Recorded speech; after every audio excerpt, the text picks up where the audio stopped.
শীতকালে ঘুম থেকে উঠে গাদা গাদা লেপ কম্বল গোছাতে গোছাতে সত্যি অবস্থা খারাপ হয়ে যায়। তারপর চলে এলাম ব্রেকফাস্ট করতে। হ্যাঁ, আমি ব্রেকফাস্টে দুধ, রুটি আর একটা ডিম খাই।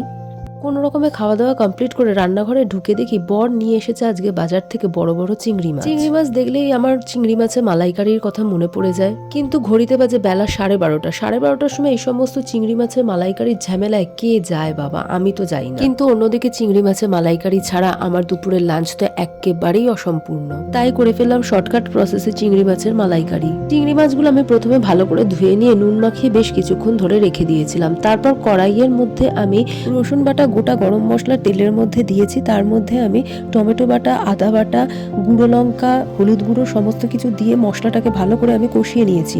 তারপর আমি কাঁচা চিংড়ি মাছগুলো এর মধ্যে দিয়ে দিয়েছি, দিয়ে ভালো করে কষিয়ে নিয়ে কড়াইটা আমি চাপা দিয়ে দিয়েছি। নামানোর সময় নারকেলের দুধ ওর মধ্যে আমি দিয়ে দিয়েছি। গরম গরম ভাত দিয়ে খেতে সত্যি অসাধারণ ছিল।